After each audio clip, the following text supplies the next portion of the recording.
active in the Florida scene before this. Yeah. I was told by some resources of mine that He's like Esam's one of those guys that runs hot and cold, but it's not because he's a bad player, and it's not because he's inconsistent. It's realistically, it's because he has a life. Like he goes to school, and I don't know what his major is. I know he takes something like, he's a really smart guy, so I would expect him to take something very intensive as a major. So the months that he's at school, he's focused on school. He's doing homework, he's doing essays. Yeah. He's trying to get his life together, trying to set himself up for a future. So during that time, he's going to get a little bit lax on the gameplay. He's going to his placings are going to dip a little bit. But he used to be ranked higher, I think, in the earlier Panda Global rankings. Like, yeah. He was top 10 at some point, right, but now he's 15. Right, because and that's why. Yeah. But when he gets back home, because he goes to school in South Carolina, Clemson, I believe. And so when he comes back home to Florida. So when he comes back to school, this is not the real match, hand warmer. He let us know. But, let's do it. But yeah, when he comes back home, he plays with his brother, who is Nick Riddle, one of the best zero suits out there. His brother? Yeah, that's his brother. I didn't even know that. That's awesome. Okay. So like, they play together all the time, and he's able to grow to his weeklies and his monthlies and get a whole bunch of really solid practice. So then when he's in practice, he's beating everybody. That's when the magic happens. That is really awesome. Yeah, I mean, so it just depends on literally how high he plays. Is really just has nothing to do with his consistency or his level of skill as a player. He's not a buster. He's not a fraud. He's just a guy who, like, when he's playing well, when he plays consistently, he plays better. Which you could probably say for anybody. It's just that he just decides to do school stuff when he's at school and play video games when he's at home. That's extremely good. No, that's good info to know too, because a lot of people probably dog him for dropping a little bit. That's why I had to bring it up. Like, I see it all the time. Oh, man. Esam's not as good as he used to be. Well, for a good reason. You know what I mean? Catch him on winter break. See what happens to you. Oh yeah. you get him on his Christmas vacation when he's at home for a month and a half, and like you get Pikachu'd out, man. Yeah. Yeah, make you cry. He makes me cry just by watching him. So good. Anyways, here we go with the real deal. I think the one on the top is Frozen. Is this Frozen? I think it might be. I've never seen him in person before, but I know all about him. I think it's Frozen, yeah. Okay, so we have from New Jersey, I believe. We got Tri-State versus the state of Florida. Let's go. Two of the most powerful Smash scenes in the world. Yeah, no, definitely for sure. I mean, this is very strange, though, because I remember Frozen as a Rosalina player, but he's rocking Corrin right now. Yeah, maybe a little bit of a switch. Maybe he feels that Corrin is better. Esam has a problem with Corrin. Yeah, I mean, some people do. I think that Corrin is a better matchup for Pikachu than Rosalina Luma is. Yeah. I think Pikachu holds his own rather well against Rosalina, especially if you know the matchup. Yeah, definitely. But Corrin is doing work right now. Yeah. Esam needs to find something out here as Corrin takes a hefty lead to begin this set. And like, I feel like this character. Oh my god! Okay. Oh, that was I scary. Thought he was gonna make it for a second. Yeah. I feel like the character isn't that good, but like side B is just ridiculous. Like, you can play an entire match doing nothing with side B, and it's so good that you can just make it work.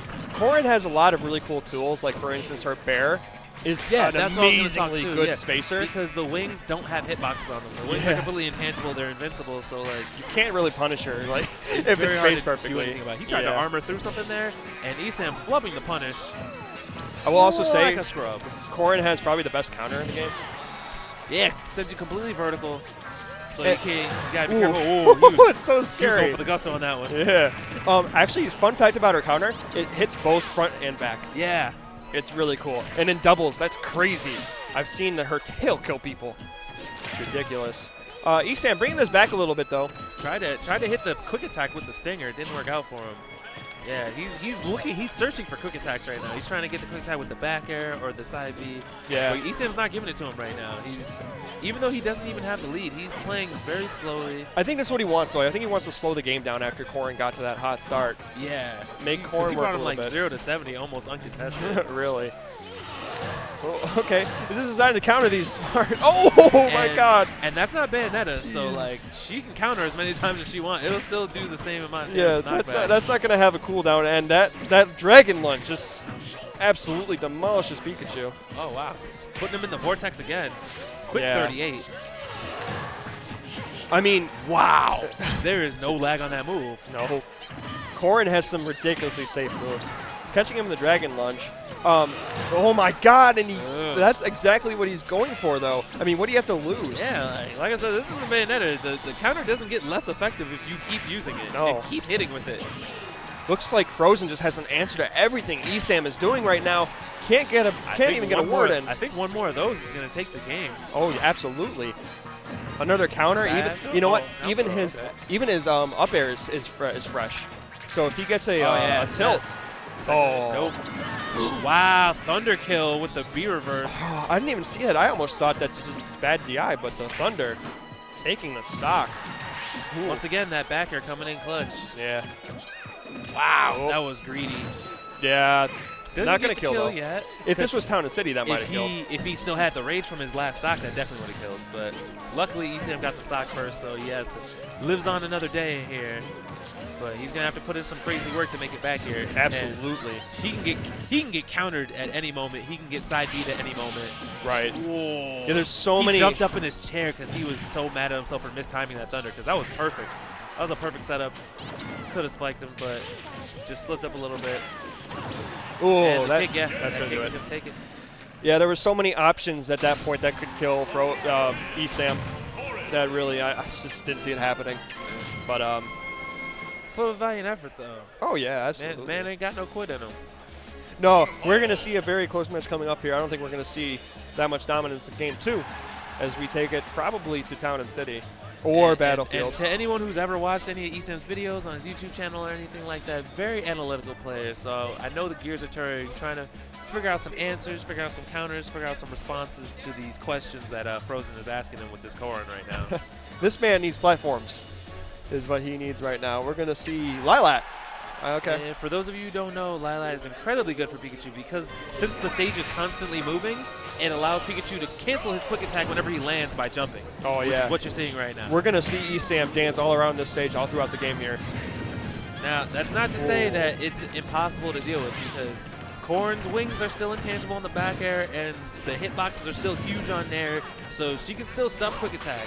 It's just that it does become a lot harder to deal with. But Esam off to a fast start here. Yeah, very clean start here. Yep, still got the Nair there. He's throwing off the Nairs, trying to stuff these quick attacks now. He picked up on it pretty quick.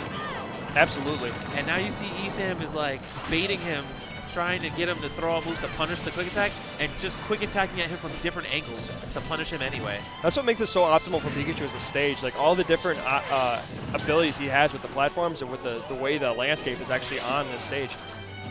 So yeah, really hard to read and pick up on that sort of thing. Oh, but that's going to do it. It's going to stuff him with that fair. And then followed up with a forward. That was nice conversion. But Esam does it so often that like it's hard to be ready for that sort of thing and to keep refreshing where he's going to go. Oh, that was clean as it gets. Our Thunder confirm off of up throw. Yeah. He's been working on that one for a while. I'm glad to see he's finally implementing it. And like you said, he's a very analytical player, so he knows exactly at what percent that's going to kill. Yeah, definitely. And when that's an actual thing. But I feel like we're focusing too much on one side. Do want to give a little bit of information. Frozen, I know Frozen originally as a PM Mewtwo player. That's where he got big. I believe he beat Mewtwo King about a year ago in that game that we will not name. That's impressive, though. And he kind of transferred those skills into a really high-quality Smash 4 Rosalina, and now he's playing Corrin, and I can't hate on it because Corrin's a very good character, as you can see right now. I love Corrin to death. I mean, a lot of her options are so good. Everything about her is really good for the most part. Her recovery, decent, but other than that, a lot of good things to say about Corrin as a character. I just realized, I'm pretty sure. Oh no! Running right through with the quick attack. There's one way to counter it. And I'm just thinking about it. I'm pretty sure Esam was the guy who made the video on punishing Corrin's up B. Oh, okay. Because like pretty much anything with multiple hitboxes, you can just like put it on top of Corrin's head while she's rising, and you'll kind of just trade one hit with her and she'll just fall. Oh, I see. You can't recover from that. And I think I learned that from Esam. So and knowing Pikachu Pikachu, implement that. Pikachu has a really great multi for that too. Is falling. Yeah, his falling back air, his falling forward air. Right now, he's just trying to get him to miss the ledge so he can catch him with his forward smash. But either way, it is working out for him. He's got a solid advantage right now. Frozen not out of this game right now either. Nice power shield grab. Esam doing a really good job of just edge guarding Corrin right now, keeping her in a bad spot right in the corner. but Corrin's going to make it back to center stage rather safely. Okay. Wow. That's one thing he was Pikachu. ready. Yeah, he was. He did the side B, went away from him. Pikachu was like, nah, I can catch up to you with quick attack. Right. He was prepared. He said, no, you can't do that. I'm going to punish you for it. Get out of here with that. But this is still a little bit of a scary situation. Oh, but he's bringing this back though. The aerial side B, the one that doesn't stick it to the ground, that could probably kill Pikachu right now. Oh. But, and Esam falling back in a huge sigh of relief. That's as close as it gets. Probably shouldn't have gotten that. Probably shouldn't have gotten that thunder, but he'll take it. Yeah, he will take that. That's going to bring this back to game 3. Let's go. Frozen seemingly keeping an incredible amount of composure in comparison here. That's what's throwing me off. It seems like Esam is living on the edge right now. A little bit flustered. A little bit flustered. Hey, nothing wrong with showing a little bit of emotion though. No, definitely. It's just weird when you consider the person who everyone assumes is a top player getting nervous, and the guy that not as many people know about looking completely calm and collected. Yeah, well, if he takes out Esam here, we will know him. Frozen. That's true. Trying to make his rounds right here. Trying to go through Esam, and we're going to see FD. FD, okay. I would have thought Town and City, but I guess not.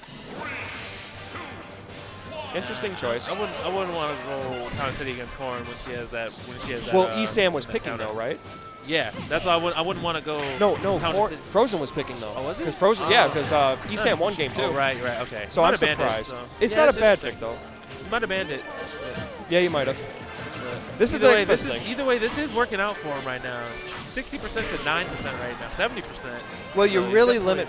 Oh, I'm sorry. He's definitely he's making this stage work for him because he's got a big advantage right now. Well, I was going to say this really limits Esam's options when recovering with quick attack because he has no platforms to go through. Can't cancel his quick attacks, so it really gives. And Corrin can just really punish the quick attack because he's got Dragon Lunge. So this is more of an advantage for Corrin. I like the pick. Probably the best he could have done. Late nair to early nair. Oh my goodness. Oh, and had a chance to punish him hard there, but just missing it. He just couldn't get up from the ledge fast enough. Oh my goodness, yeah. If that forward smash hits at the tip, then he will die at 90. Absolutely. That's a very powerful tipper. All right. Interesting putting himself in that place right there, just throwing himself off ledge. Not what you want to do against a Pikachu. But Esam doing an incredible job of keeping Corrin off stage, racking up damage consistently. Yep. Bringing this right back. Anytime he gets a hit, he just throws him right back off stage. But Frozen finally getting a little bit of stage control back, putting it to great use right now. You gotta get faster on that because Corrin can go forward. Yeah, nice. That'll do it. So Corrin can go forward and backwards with her side B, but she can also go up. But the up variant, where she jumps straight up, is very laggy, and every character can punish that. But it doesn't matter because Esam was able to punish him off stage where it counts and get that last stock. So we're gonna see if Corrin can close out this stock, as we don't. I mean, against a player of Esam's caliber. Yeah, this is not where you want to be. After that incredibly explosive start from Frozen, it looks like Esam kind of took a step back, decided to just out basic him. He's not going over. He's not overextending. He's not doing anything huge. He's just sticking to the fundamentals, outplaying him, being consistent in neutral, racking solid damage off stage, and he's just doing the work, and he's holding on to a really solid lead for it. I just want to say that recovery from Frozen was very smart, very good awareness. Yeah, to not get hit by that thunder. Yeah, absolutely, just falling cleanly back to ledge. Oh man, this is not where you want to be if you're Frozen. Huge percentage deficit off stage, but he's going to make it back to neutral, and now he's going to get taken for a ride. Yep. Ooh. Oh, no. Okay. Another one of those. Oh my goodness, Pikachu is closer to dying than Corrin is right now. Right, exactly. Pikachu can die to counter, up smash, forward smash, back air. Even a fresh up air. Side B, but all Corrin needs right now. Pikachu has... There it is! That forward smash, we told you about it, man. Yeah. That forward smash was rude, man. It covers so much range. It's so good, and that tipper. Yeah. And he two-framed his normal get-up with it. That was crazy.